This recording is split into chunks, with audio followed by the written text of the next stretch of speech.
다음은 도시농업 분야를 담당하고 있는 이종준 경실련 사무국장님을 모시겠습니다. 어서 오세요. 네, 안녕하세요. 김포경실련 이종준입니다. 예, 설 명절 끝나고 쉬지도 못하고 바로 방송 준비를 하시느라고 수고 많으셨을 텐데 이번 주 도시농업 뉴스 전해주시죠. 네, 이번 주 도시농업 관련 소식을 전해드리겠습니다. 제목은 낭만의 도시농업 온실가스 6배 배출, 그러나 방법은 있다. 다소 의문이 제기되는 제목의 뉴스가 올라왔는데요. 제목이 아주 충격적인데요. 네, 그렇습니다. 한겨레에서 보도한 뉴스입니다.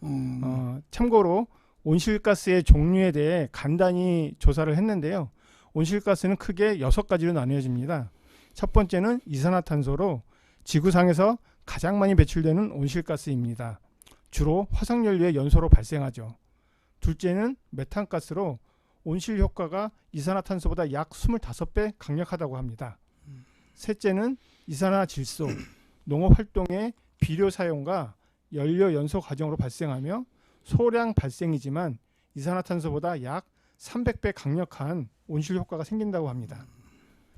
네 번째는 수소불화탄소로 냉각제, 에어컨, 화재 진압 장비 등에서 사용되며 생산량은 적지만 장기간 대기 중에 머무는 특성으로 온실 효과를 오랜 기간 동안 가져옵니다. 다섯 번째로 육불화학 가스로 전자산업에서 절연체로 사용되며 이산화탄소보다도 약 22,800배의 강력한 온실 효과가 생긴다고 합니다. 여섯 번째로 과불화탄소로 주로 반도체 산업에서 에칭가스로 사용되며 이산화탄소보다 수천 배 이상 높으며 대기 중에 오랜 시간 동안 머무는 특성이 있다고 합니다. 아유, 온실가스 종류도 참 이렇게 많네요. 우리가 모르는 것도. 저도 너무 생소한 단어가 이번에 조사하면서 알게 됐습니다. 예. 농업에서 온실가스는 자연스럽게 광합성 작용과 여러 영양 작용을 하며 탄소를 가두기도 하고 재배를 통하여 배출하기도 합니다. 특히 농사를 지을 때 경운 작업을 하면 땅속에 묶어두었던 탄소를 외부로 방출하게 되고요. 또한 목축업에서 가축의 방귀를 통한 탄소 배출 얘기는 많이들 들어보셨을 것으로 압니다. 이번 뉴스에서는 도시농업이 일반 농업보다 탄소 배출량이 6배 정도 많다는 내용인데요. 도시 곳곳에 있는 자투리 땅을 이용하는 도시농업의 이점 가운데 하나는 생산자에서 소비자까지 가는 이동 거리가 짧다는 점입니다. 이는 농산물의 신선도를 높여줄 뿐 아니라 운송 부분에 온실가스 배출을 줄여주는 효과를 가져올 수 있으며 덧붙여 지역 경제를 살리는 효과도 기대할 수 있습니다. 그러나 재배에서 유통, 소비에 이르는 농산물 수명 주기에 전반에 걸쳐 비교한 결과 도시농업이 일반 농업보다 기후에 더 친화적인 것은 아니라는 연구 결과가 나왔는데요. 미국, 미시간대가 중심이 된 국제연구진은 북미와 유럽의 5개국, 그러니까 미국, 프랑스, 독일, 폴란드, 영국 73개의 도시농업 현장을 조사한 결과 도시농업을 통해 재배한 과일과 채소는 일반 농업보다 1인분당 탄소 발자국이 6배 높았다고 국제학술지 네이처 시티즈에 발표를 했습니다. 그러니까 여기서는 우리는 이제 도시농업 하면은 그렇게 이제 판매로까지 이어지진 않는데 네. 대부분이. 네. 근데 여기는 이제 도시농업을 해서 그 뭐 도시농업적으로 이제 생산을 해서 이렇게 판매도 하고 이제 그러는가 봐요. 그러니까 이런 뭐 조사 결과도 이렇게 나오고 그러는 거 아닌가? 저도 자세히는 모르지만 외국에는 요 벼룩장터 같은 그런 게 좀 많이 활성화되어 있다는 그 강좌를 좀 많이 듣긴 들었거든요. 네. 그리고 또 그 유럽 쪽의 도시농업 자체가 원래는 생산을 위해서 시작이 됐기 때문에, 그러니까 2차 세계대전 때 그 먹거리 자급자족을 위해서 생겨났었거든요. 그래서 나머지 잉여분을 많이 판매도 하고 이렇게 하는 걸로 알고 있습니다. 예. 예. 이번 연구는 수직 농장이나 옥상 온실과 같은 에너지 집약적 첨단 기술 농업이 아닌 자투리 땅을 활용하는 야외 도시 농장과 정원 등에서 재배되는 도시농업 작물을 대상으로 했습니다. 연구진은 도시농장과 정원 재배에 동원되는 자재 및 경작 활동과 관련한 온실가스 배출량을 계산해 이를 일반 농업으로 재배한 식품과 비교했더니 1인분당 온실가스 배출량이 도시농업 식품은 0.42kg인 반면 일반 농업 식품은 0.07kg으로 6배 차이가 나는 것으로 나타났다고 합니다. 연구진은 도시농업 현장에 투입되는 것들을 크게 세 가지 범주로 나누었는데요.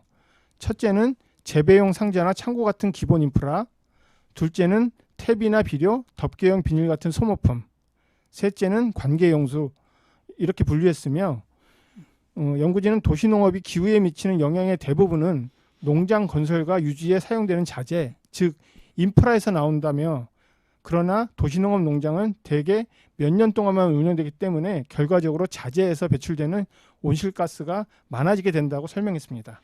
그러니까 이 우리가 생각하기에는 도시농업은 오히려 더 그 일반 농산물보다도 더 이제 그 친환경적이고 그렇다고 생각을 했는데 그 여기서 이렇게 그 나오는 걸 보면 도시농업 그 자체에 이제 사용되는 자재나 그런 것들에 대한 아주 이렇게 뭐 단순 비교를 이렇게 한 거죠, 이게 지금.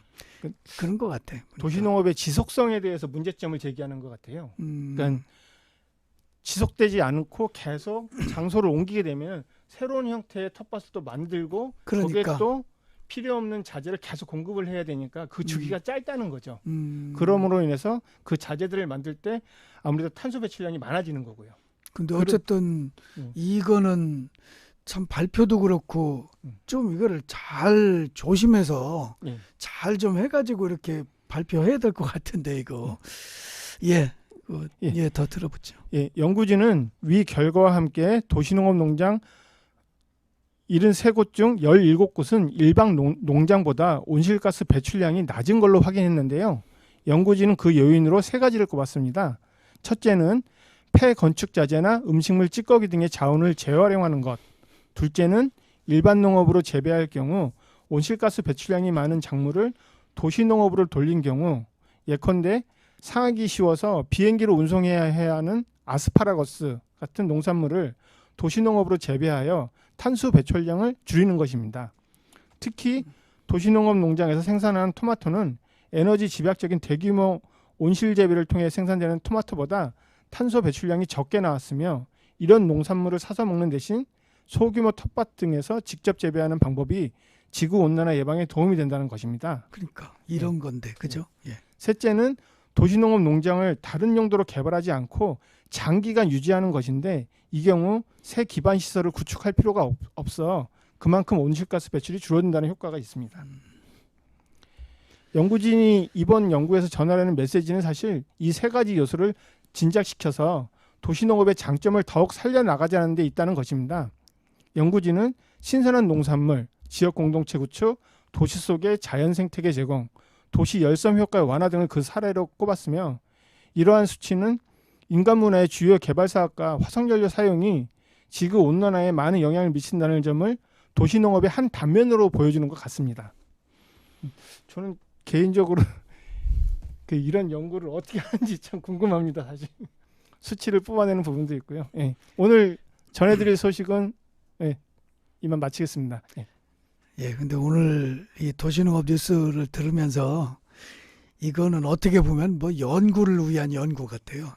그런 느낌을 좀 받았고 아까 뭐 그 아스파라거스나 뭐 이런 것들 그러니까 다른 것들은 뭐 우리가 그 이 거리라고 그러잖아요. 이제 그 이동 거리나 이런 것들 필요 없이 도시에서 재배하면 뭐 내가 재배하든지 도시에서 재배하면 바로 여기서 재배해서 이렇게 먹고 하니까 우리는 이제 그렇게 생각을 했는데 여기는 연구는 또 도시농업에 들어가는 여러 뭐 자재들이나 기반 조성할 때 들어가는 이런 것들을 좀 이렇게 연구를 한 거군요. 제가 조금 더 덧붙이면요. 지금 현재 국내에서도 이 도시농업이 탄소 배출을 어느 정도 많이 하는지에 대한 그 수치적인 연구는 아니지만은 문제점에 대해서는 많이들 생각하고 있거든요. 근데 그 중에 하나가 경운 작업이거든요. 그러니까 경운 작업을 하게 되면 땅 속에 있는 흙을 계속 부수면서 땅 속에 잡아놨던 탄소를 바깥으로 배출하게 됩니다. 그런데 그거는 도시농업뿐만이 아니라 그 문제 때문에 이제 도시농업에서는 음. 경운을 하지 말자는 그런 새로운 이제 운동을 진행하고 있거든요. 아니 그러니까 예. 그럼 일반 관행 농업이나 예. 일반 농업은 그 도시농업 하는 사람들은 뭐 경운을 해봐야 뭐 관리기를 하든지 그쵸. 뭐 예. 작은 기계를 할 텐데 예. 그 일반 우리가 하는 그 전업적으로 하는 농업은 뭐 거대한 뭐 80마력, 100마력 맞습니다. 이런 예. 트랙터 가지고 하는 거하고 비교가 안 될 거 아니에요. 그렇죠. 예. 그러니까 도시농업에서도 그렇게 하면 이렇게 탄소 배출량이 이렇게 생겨난다. 조금이라도 더 그러니까 노력을 하고 그런 이제 모습을 보여주자는 음. 취지고요. 그러니까 그럼에도 불구하고 그것도 안 하고 예. 무경으로 가려고 하는 예, 그렇죠. 예.